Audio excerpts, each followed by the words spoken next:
Varshil SVV present, Keshavi PP Savani,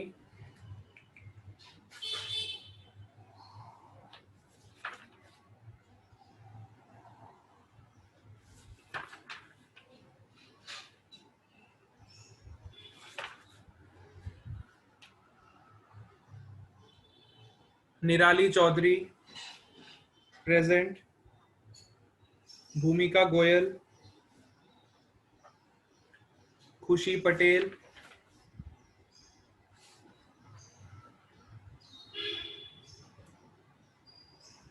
Tisha Bariya from PP Savani, Lakshya Mitesh from PP Savani,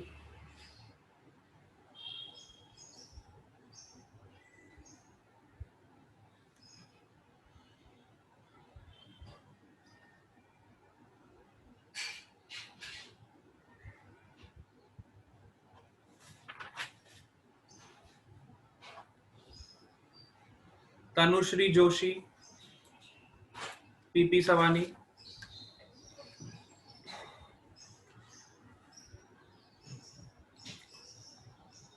Priyanshi एसवीवी,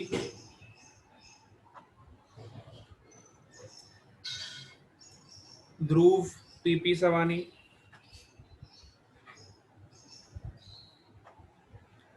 Mayur PP Savani,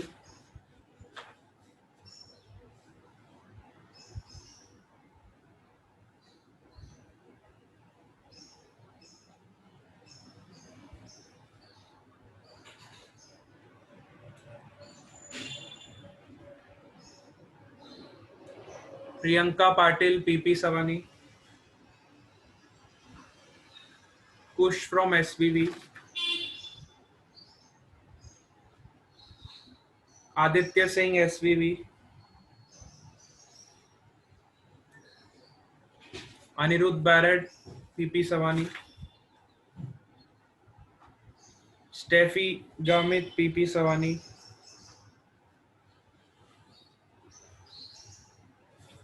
Chaudhary Deep PP Savani,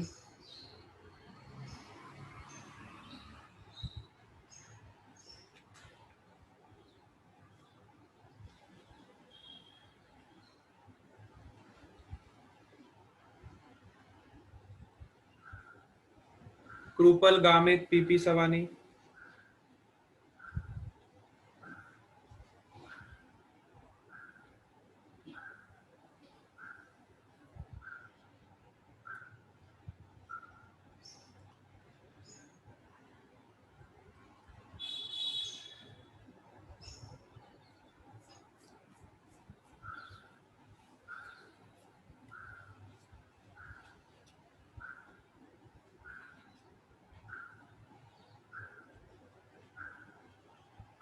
yes हो गई सबकी attendance या कोई बचा है अभी?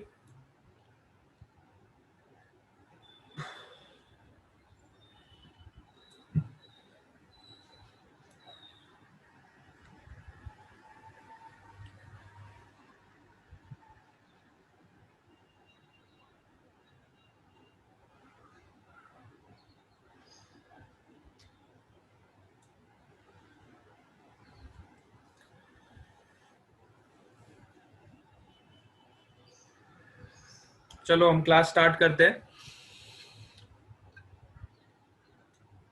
आई होप सो सबकी अटेंडेंस हो चुकी है।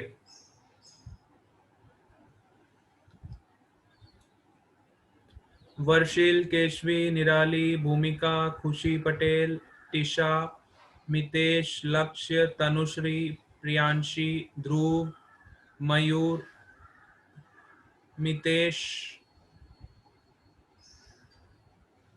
Aditya Singh, Anirudh, Steffi, Chaudhary Deep, Kripal Gamit, Angel Gamit has also joined. Okay. Angel Gamit, Lalit Prajapat, Lisa Gamit, Lisa is also joined. Lisa बहुत दिनों से एब्सेंट हो बेटा, क्यों?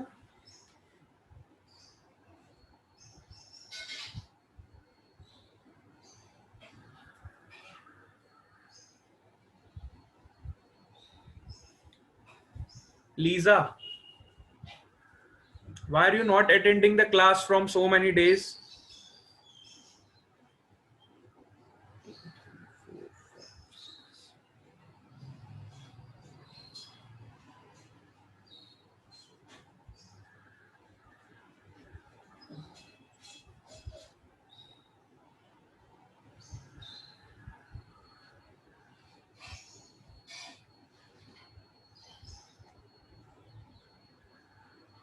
Dr. Parth.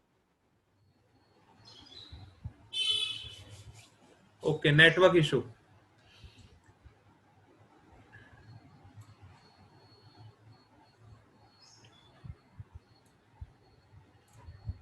चलो, कल के होमवर्क में किसी को डाउट है तो बताओ. Sahil has also joined.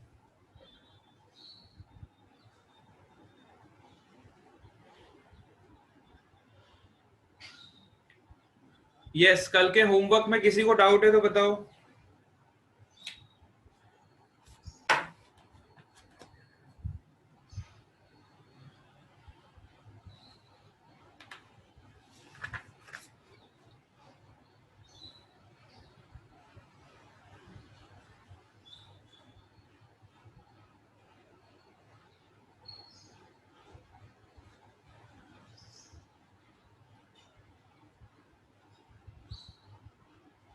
अच्छा, आज का दिन आपको और दे देते हैं होमवर्क के लिए. चलो ठीक है. कई लोग बोल रहे सर बहुत ज्यादा होमवर्क था. बहुत बच्चों ने पूरा ही नहीं किया है होमवर्क. आज का दिन आपको और दे देते हैं. एक दिन आप और ले लो होमवर्क के लिए. आज हम फिर नया टॉपिक स्टार्ट करेंगे. कल तक का आपका सब क्लियर है ना? कल हमने एंड कहाँ पे किया था? आई थिंक सिलिंड्रिकल कैपेसिटर पे हमने एंड किया था. ठीक है. हाँ, सिलिंड्रिकल कैपेसिटर तक हमने पढ़ लिया था, है ना? आज हम पढ़ेंगे grouping of capacitors. Patel Om has joined. Vansh has also joined. Okay, Vansh ने भी ज्वाइन कर लिया एंड पटेल ओम ने भी ज्वाइन कर लिया.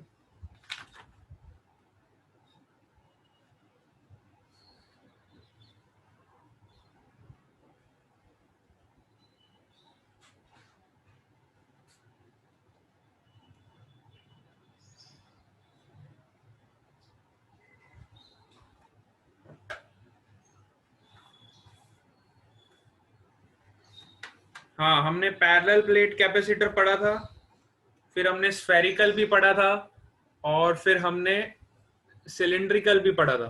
हमने तीनों टाइप्स कवर कर लिए थे, है ना? तीनों टाइप्स ऑफ कैपेसिटर हमने कवर किए थे.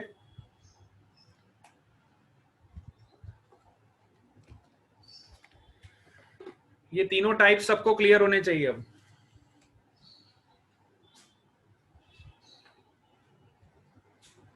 आज हम पढ़ेंगे ग्रुपिंग ऑफ कैपेसिटर्स.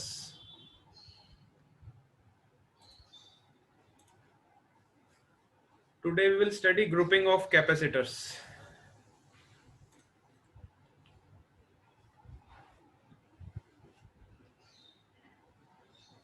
सो पहला जो कॉम्बिनेशन होता है कैपेसिटर में, that is the series combination, है ना? आपने 10th क्लास में करंट इलेक्ट्रिसिटी करके एक चैप्टर पढ़ा था. वहां पे आप रेजिस्टेंस में सीरीज और पैरेलल कनेक्शन पढ़ते थे. अब हम कैपेसिटर्स में सीरीज और पैरेलल कनेक्शन पढ़ेंगे. ठीक है.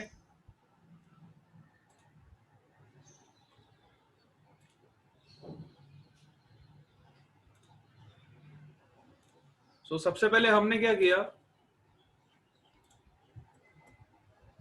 एक कैपेसिटर लिया, उसके साथ दूसरा कैपेसिटर कनेक्ट किया, और उसके साथ तीसरा कैपेसिटर कनेक्ट किया. ठीक है. अब यहां पे आप नोटिस करो, if you notice one thing, Darshanika has also joined. Okay, Darshanika from PP Savani.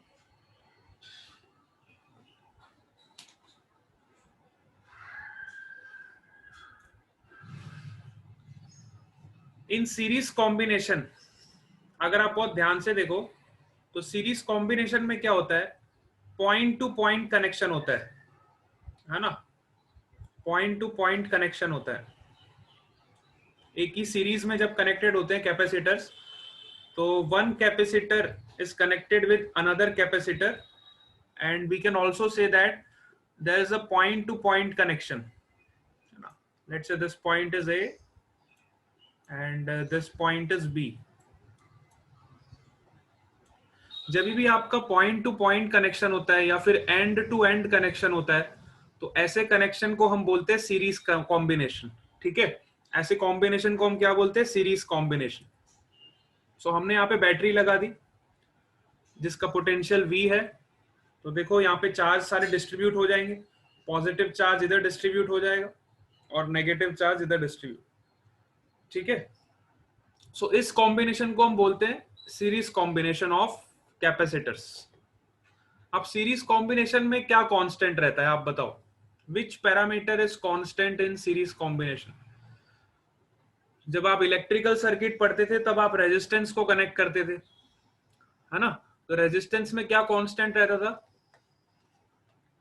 10th class में सब पढ़ चुके हो, है ना? रेजिस्टेंस में करंट कांस्टेंट रहता था. Lalit is saying current constant रहता था. Very good. तो जैसे रेजिस्टेंस में करंट कांस्टेंट रहता था, वैसे कैपेसिटेंस में क्या कांस्टेंट रहेगा? चार्ज.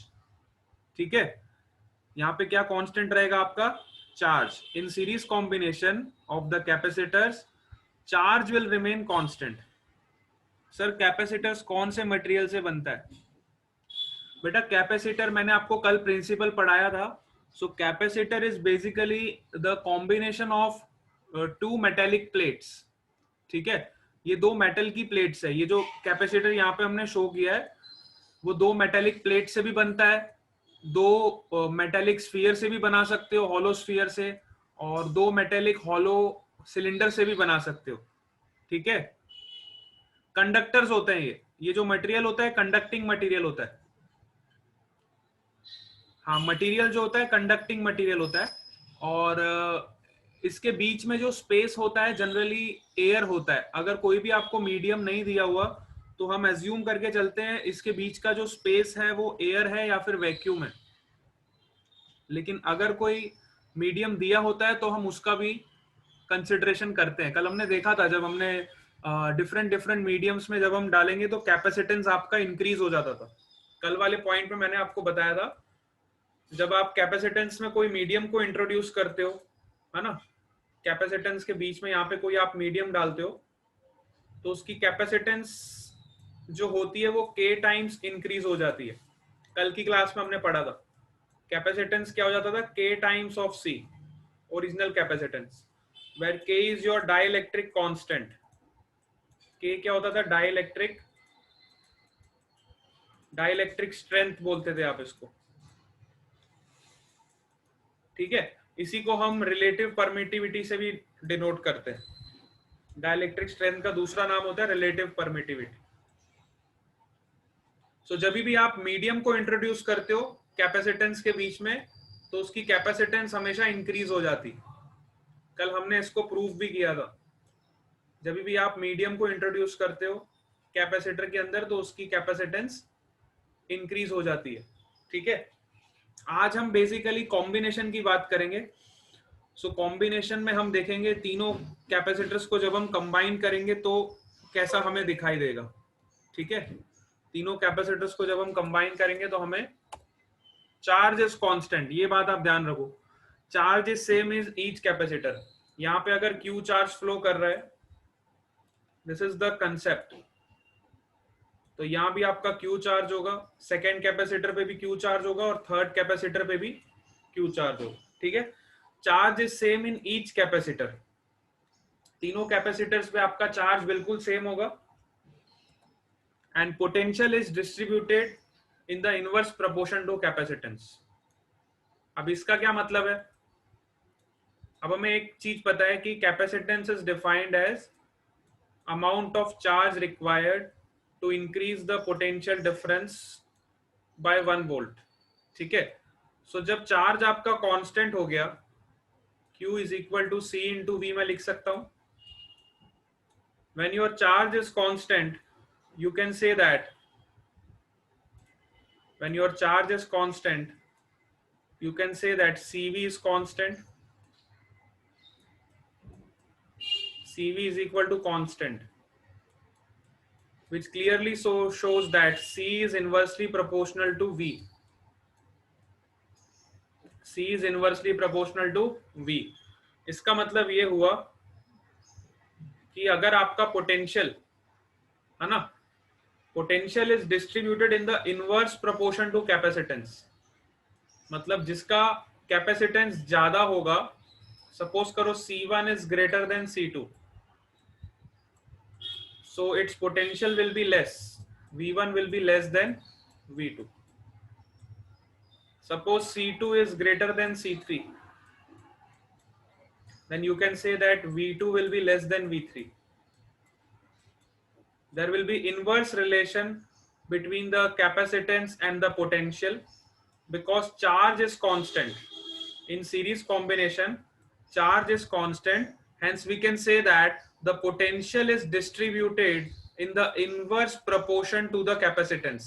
मतलब potential जो होगा वो capacitance के inversely proportional होगा, ठीक है? Potential will be inversely proportional to capacitance. This point is very important. कई बार इस पे ऑब्जेक्टिव क्वेश्चंस आ जाते हैं एग्जाम में ऑब्जेक्टिव क्वेश्चन आ जाते हैं और डायरेक्टली वो ऑप्शंस फ्रेम कर देते हैं कि if C1 is greater than C2 is greater than C3 then which option is correct for series combination of capacitor, और फिर आपको ऑप्शंस बना के दे देंगे बहुत सारे, V1 is greater than V2 is greater then V3, इस तरह के ऑप्शंस आपको मिल जाएंगे, और V3 is greater than V2 is greater than V1, third option होगा V1 is equal to V2 is equal to V3, और फोर्थ ऑप्शन होगा none of above, ठीक है? तो जब आपको ये कंसेप्ट पता होगा कि सीरीज कॉम्बिनेशन में जो चार्ज होता है ना, सीरीज कॉम्बिनेशन में जो चार्ज होता है वो कांस्टेंट रहता है, अगर चार्ज कांस्टेंट रहता है तो आपका सीवी का जो प्रोडक्ट है वो कांस्टेंट हो जाएगा, अगर सीवी का प्रोडक्ट कांस्टेंट है तो C is inversely proportional to V, है ना? तो सी अगर इनवर्सली प्रोपोर्शनल टू वी हो गया तो ऑब्वियसली बात है जिसका कैपेसिटेंस ज्यादा होगा उसके अक्रॉस जो पोटेंशियल डिफरेंस होगा, इसके अक्रॉस जो पोटेंशियल डिफरेंस होगा वो कम होगा, इसके अक्रॉस पोटेंशियल डिफरेंस ज्यादा होगा, है ना? समझ आया? तो इस तरह से आप रिलेट कर सकते हो। कई बार ग्राफ भी पूछ लेते हैं इस पे, जैसे कि आपको क्वेश्चन में दे दिया, सपोज करो plot the curve of C versus V, capacitance versus potential difference, तो इसका ग्राफ आपको ऐसा रेक्टेंगुलर हाइपरबोला मिल जाएगा, ठीक है? इनवर्स प्रोपोर्शनल है तो you will get the graph like this, rectangular hyperbola, है ना? If C is inversely proportional to V you will get the curve like this. So बहुत सारे छोटे छोटे क्वेश्चंस इस कंसेप्ट पे फ्रेम हो सकते हैं, ठीक है? अगर आपको छोटा सा कंसेप्ट पता है, कैपेसिटर्स में जब हम सीरीज कॉम्बिनेशन करते हैं तो आपको दो पॉइंट्स याद रखने हैं। पहला पॉइंट ये है कि चार्ज तीनों कैपेसिटर पे सेम होगा और पोटेंशियल का डिस्ट्रीब्यूशन इस तरह से होगा कि वो कैपेसिटेंस के इनवर्सली प्रोपोर्शनल होगा, पोटेंशियल का डिस्ट्रीब्यूशन इस तरह से होगा कि वो कैपेसिटेंस के इनवर्सली प्रोपोर्शनल होगा, ठीक है? ये दो पॉइंट्स बहुत इंपॉर्टेंट है क्योंकि इन दो पॉइंट्स पे बहुत सारे क्वेश्चंस हम फ्रेम कर सकते हैं, ठीक है? This two points are very very important. सबको समझ आ गया? सर ये प्रैक्टिकली कैसे होगा? V is inversely proportional to C, बेटा ये इस कंडीशन के लिए, this is valid only for series condition, ये सीरीज कॉम्बिनेशन के लिए ही वैलिड है। ये वाला जो रिलेशन है ये आप हर जगह पे नहीं यूज कर सकते, ये रिलेशन आप तभी यूज करोगे जब आप सीरीज में कॉम्बाइन कर रहे हो, क्योंकि सीरीज में पोटेंशियल डिफरेंस अलग अलग होता है। यहाँ का पोटेंशियल डिफरेंस V1 होगा, यहाँ का पोटेंशियल डिफरेंस V2 होगा, यहाँ का पोटेंशियल डिफरेंस V3 होगा। समझ आया? It is only for series combination. हाँ, this relation is valid only for series combination. इसको आप जनरल रूल मत बना के चलना कि ये हर जगह पे ये आप लगा दो। ये रिलेशन तभी लगेगा जब आपका चार्ज कांस्टेंट होगा, और चार्ज कांस्टेंट तभी होगा जब आपने सीरीज में कैपेसिटर्स को कंबाइन किया होगा। So these all things are related to each other, ठीक है? ये तीनों चीजें एक दूसरे से रिलेटेड है। तो इसको दिमाग में रखना। चलो नेक्स्ट पॉइंट, सीरीज कॉम्बिनेशन पे ये पॉइंट सबको क्लियर हो गए। सो हमने ये दोनों पॉइंट्स क्लियर कर लिए। V1, V2 and V3 are the potential across capacitor C1, C2 and C3। चलो अब पोटेंशियल क्या होगा, नेट पोटेंशियल क्या होगा? Net potential will be summation of V1, V2 and V3। जो नेट पोटेंशियल होगा वो क्या होगा? It will be the summation of V1 plus V2 plus V3। But we know that potential is defined as Q upon C। So आपका V1 क्या हो जाएगा? Q upon C1। V1 की value Q upon C1। Similarly V2 की value क्या हो जाएगी? Q upon C2। V3 की वैल्यू क्या हो जाएगी? Q upon C3। ठीक है, तो तीनों को जब आप ऐड करोगे तो आपको रिजल्टेंट कैपेसिटेंस मिल जाएगा, which is 1 upon C is equal to 1 upon C1 plus 1 upon C2 plus 1 upon C3। This is the formula of equivalent capacitance। This is C equivalent, you can say that equivalent capacitance। ठीक है, सो equivalent capacitance क्या हो जाएगा? 1 upon C1 plus 1 upon C2 plus 1 upon C3। This is for series combination. अब आप एक चीज याद रखो कि रेजिस्टर का बिल्कुल उल्टा है। रेजिस्टेंस में जब हम पढ़ते थे, रेजिस्टेंस में जब हम पैरेलल में कनेक्ट करते थे तो 1 अपॉन R आपको क्या मिलता था? 1 upon R1 plus 1 upon R2 plus 1 upon R3। ठीक है, ये आपको रेजिस्टेंस में ऐसे मिलता था पैरेलल कॉम्बिनेशन में। लेकिन वही फॉर्मूला आपको कैपेसिटर में मिल रहा है सीरीज कॉम्बिनेशन में। ठीक है, तो सीरीज आप ऐसे याद रखो कि कैपेसिटर में जो भी फॉर्मूले होते हैं वो रेजिस्टेंस के सब उल्टे होते हैं। ठीक है, रेजिस्टेंस के जितने फॉर्मूले आपको याद है सीरीज और पैरेलल के, उसके बिल्कुल रिवर्स फॉर्मूले आपको यूज करने हैं कैपेसिटेंस में। ठीक है, कैपेसिटेंस में you will use the reverse formula of the resistors. जो भी रेजिस्टेंस में आपने पढ़ा है उसका उल्टा आप यूज करोगे कैपेसिटर में। याद रखने के लिए आप ऐसे याद रख सकते हो। एग्जाम में आपको जब क्वेश्चन सॉल्व करने होंगे तो हर बार तो आप इसको डिराइव नहीं करोगे, वैसे आपको डिराइव करना भी है तो कर सकते हो। 2 या 3 स्टेप में आप इसको डिराइव कर लोगे। देखो, फर्स्ट स्टेप सबका पोटेंशियल को ऐड करो, सेकेंड स्टेप उनकी वैल्यू को सब्सटीट्यूट करो, और थर्ड स्टेप में आपको इक्विवेलेंट कैपेसिटेंस मिल जाए। 3 स्टेप में आप इसको प्रूफ भी कर सकते हो। तो कई बार एग्जाम में क्वेश्चन आता है derive the formula for the resultant capacitance of the series combination of capacitor. तो 3 मार्क में क्वेश्चन आएगा तो आपको ये 3 स्टेप में डिराइव करना पड़ेगा इसको। ठीक है, 3 mark question, you have to write this 3 steps. ये 3 स्टेप्स लिखोगे तो आपको 3 नंबर मिल जाएंगे। ठीक है, लेकिन अगर न्यूमेरिकल आता है इस पे तो आप डायरेक्टली ये इक्वेशन को यूज कर सकते हो। If numerical question is based on this then you can directly use this equation. ठीक है, यहां तक सबको समझ आ गया? यस बेटा, यहां तक सब क्लियर है? All of you? Very good. चलो अब हम आगे चलते हैं नेक्स्ट कॉम्बिनेशन पे। अच्छा लिखने दो, यस इसको लिख लो बेटा।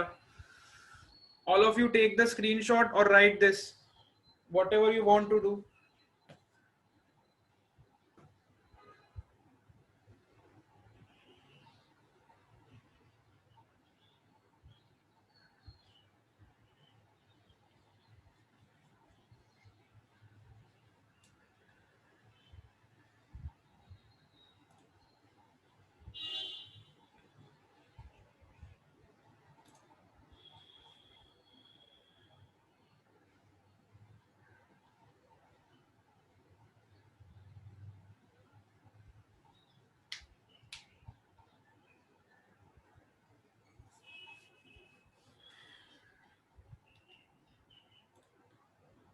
Yes done, very good.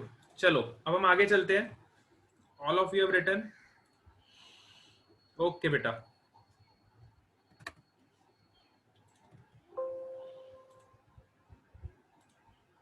now we will study the parallel combination। Series combination के बाद नेक्स्ट कॉम्बिनेशन जो आता है वो होता है पैरेलल कॉम्बिनेशन। अब पैरेलल कॉम्बिनेशन में किस तरह का कनेक्शन होता है बहुत ध्यान से देखना। देखो दो कैपेसिटर है C1 C2 and this is third capacitor C3। अब ये तीनों कैपेसिटर का कनेक्शन देखना किस तरह से हम करेंगे। ठीक है, this is the parallel combination of capacitance.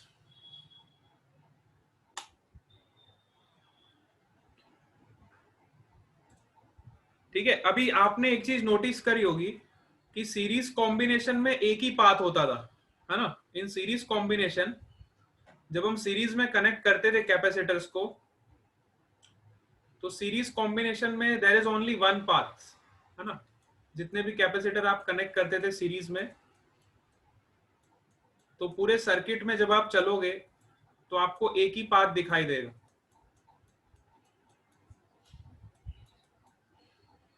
There is only one path in series combination, but in parallel combination you can see there are number of path. This is your path 1, this is your path 2, this is your path 3। ठीक है, सो आप देखो आपको multiple paths दिखाई देते हैं। Parallel combination को पहचानने का ये भी एक तरीका है कि सीरीज कॉम्बिनेशन में अगर आप ध्यान से देखो तो आपको एक ही पाथ दिखाई देगा पूरे सर्किट में। जब आप चलोगे you have only one path, but in parallel combination there are number of path possible. ठीक है, so you can also determine the parallel and series combination from the path। ठीक है, पाथ से भी आप इसको डिटरमाइन कर सकते हो। ठीक है, चलो ये पॉइंट भी क्लियर हो गया। अब हम आगे चलते हैं, सिंपल है बिल्कुल, बेसिक से एकदम। अब इसमें क्या होता है, potential is same across each capacitor. Parallel combination की खास बात क्या है कि पैरेलल कॉम्बिनेशन में आपका पोटेंशियल सेम रहता है। ठीक है, potential is same across each capacitor. अगर मैं C1 की बात करूं तो C1 के अक्रॉस जो पोटेंशियल होगा वही पोटेंशियल C2 के अक्रॉस भी होगा और वही पोटेंशियल C3 के अक्रॉस भी होगा। क्योंकि देखो इसमें,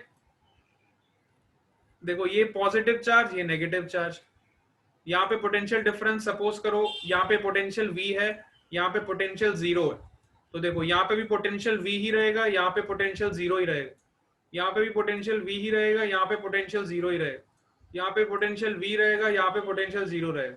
तो आप देखो हर कैपेसिटर के अक्रॉस जो पोटेंशियल का डिफरेंस है that is same, that is V। ठीक है, each and every capacitor has a potential difference of V, that is V minus 0 equal to V। This is the first point।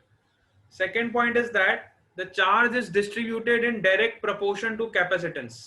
अब parallel combination में क्या होता है, हमारे पास वही फॉर्मूला है, देखो capacitance is defined as the ratio of charge given to raise the potential by V। so यहाँ पे आपका V कांस्टेंट हो गया। in parallel combination the potential is constant। if potential is constant you can say that charge is directly proportional to capacitance। मतलब जितना ज्यादा आपका capacitance होगा उतना ज्यादा उसका चार्ज होगा। Suppose if C1 is greater than C2 I can say that Q1 is greater than Q2। if C2 is greater than C3 I can say that Q2 is greater than Q3। ठीक है, so charge will be directly proportional to the capacitance. जितना ज्यादा capacitance होगा उतना ज्यादा charge वो store कर सकता है ना। Capacitance is the ability to store the charge. So जितना ज्यादा चार्ज स्टोर करेगा उतना ज्यादा उसका कैपेसिटेंस होगा, सिंपल सी बात है। तो अगर इसका ग्राफ हमें प्लॉट करना हो तो इसका ग्राफ कैसे मिलेगा, डायरेक्टली प्रोपोर्शनल। तो अगर मुझे Q और C में प्लॉटिंग करना हो charge versus capacitance, so you will get a straight line curve। charge is directly proportional to capacitance, so you will get a straight line curve। समझ आया। so पैरेलल कॉम्बिनेशन के लिए ये 2 points बहुत important है. One is that the potential is same across each capacitor, and second point is that the charge is distributed in the direct proportion to capacitance. Series combination के 2 points आपको याद होने चाहिए और पैरेलल कॉम्बिनेशन के ये 2 points आपको याद होने चाहिए. ये दोनों पॉइंट्स पे आपको बहुत सारे क्वेश्चंस फ्रेम कर सकते हो घुमा घुमा के. ठीक है, अलग अलग क्वेश्चंस आपको बहुत सारे इस पे फ्रेम हो जाएंगे. नंबर ऑफ ऑब्जेक्टिव क्वेश्चंस आप देखना, बुक आप जो भी फॉलो करते हो, बुक्स में आपको बहुत सारे ऑब्जेक्टिव क्वेश्चंस सिर्फ ये 2 पॉइंट्स पे ही मिलेंगे. अगर ये 2 पॉइंट्स आपको याद है तो आप इस तरह के हर क्वेश्चन को सॉल्व कर सकते हो. आप ग्राफ से रिलेटेड हर क्वेश्चन को सॉल्व कर सकते हो. ठीक है, कंडीशन अगर आपको पता है तो you can solve any number of questions. If you remember the condition you can solve an number of problems. ठीक है, ये पॉइंट सबको क्लियर हो गया पैरेलल कॉम्बिनेशन का? Yes, everyone clear up to this point? Very good.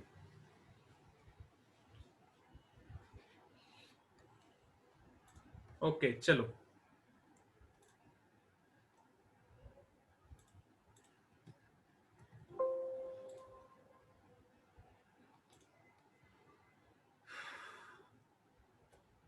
चलो. तो ये था आपका पैरेलल कॉम्बिनेशन. 2 कंडीशंस आपको याद होनी चाहिए. पहली क्या है? Potential is same across each capacitor. And second condition is charge is distributed in direct proportion to capacitance. ठीक है, तो यहां पे क्या होगा? Charge is the summation of Q1 plus Q2 plus Q3. यहां पे आपका नेट चार्ज क्या होगा? नेट चार्ज तो सेम ही रहेगा. जितना चार्ज Q होगा वो समीशन होगा Q1 plus Q2 plus Q3 का. ठीक है, तो हमने चार्ज का समीशन किया, चार्ज की वैल्यू पुट करी. Q1 is equal to C1 into V, Q2 equal to C2 into V, Q3 is equal to C3 into V, similarly Q is equal to C into V. ठीक है, तो हमने charge की value को substitute किया और जैसे ही आप सब्सटीट्यूट करोगे तो देखो आपको क्या रिलेशन मिलेगा. You will get C is equal to C1 plus C2 plus C3. This is the equivalent capacitance in parallel combination. This is the equivalent capacitance in parallel combination. This is C equivalent in parallel combination. ठीक है, तो parallel में जब हम combine करते हैं capacitors को तो ये फॉर्मूला हमें मिलता है. लेकिन रेजिस्टेंस में बिल्कुल उल्टा होता था. रेजिस्टेंस में आपने देखा होगा, रेजिस्टेंस में जब हम सीरीज में कंबाइन करते थे तब आपको इस टाइप का रिलेशन मिलता था. R is equal to R1 plus R2 plus R3. ये रिलेशन आपको सीरीज में मिलता था जब आप रेजिस्टेंस पढ़ते थे 10th क्लास में. ठीक है, अब आप 12th क्लास में हो तो आप कैपेसिटेंस पढ़ रहे हो. तो कैपेसिटेंस में देखो बिल्कुल रिवर्स रिलेशन है. पैरेलल कॉम्बिनेशन में हमें वो फॉर्मूला मिला है जो हमें रेजिस्टेंस में सीरीज में मिलता था. ठीक है, तो जिसको रेजिस्टेंस के फॉर्मूले पता है तो वो कैपेसिटेंस में बिल्कुल उसका उल्टा फॉर्मूला लगाएंगे. इसको याद रखने का ये भी एक तरीका है. अगर आपको रेजिस्टेंस के सारे फॉर्मूले पता है तो आप कैपेसिटेंस में उसके बिल्कुल रिवर्स कर दोगे. ठीक है, it's simple to remember, but remember the conditions. ये 2 कंडीशन बहुत important. These 2 conditions are very important because n number of questions can be framed on these conditions. In 2 conditions पे आप चाहो तो कितने भी क्वेश्चन बना सकते हो घुमा फिरा के. ठीक है, तो जब आपको ये दोनों कंडीशन याद रहेगी तो आप कोई भी क्वेश्चन सॉल्व कर सकते हो पैरेलल कॉम्बिनेशन ऑफ कैपेसिटर का. This is very important. चलो अब इसको नोट डाउन कर लो. Note down all these points.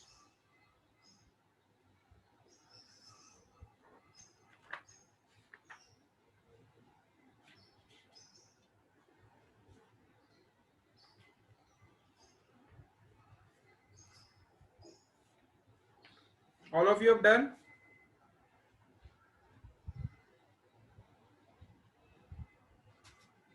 Yes.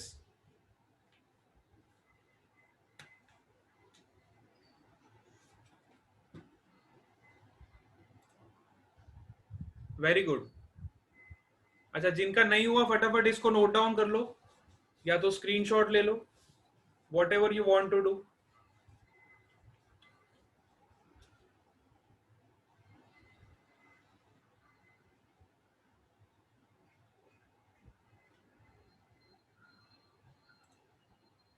चलो सबका हो गया मेरे ख्याल से, अब सबका हो जाना चाहिए, काफी टाइम दे दिया।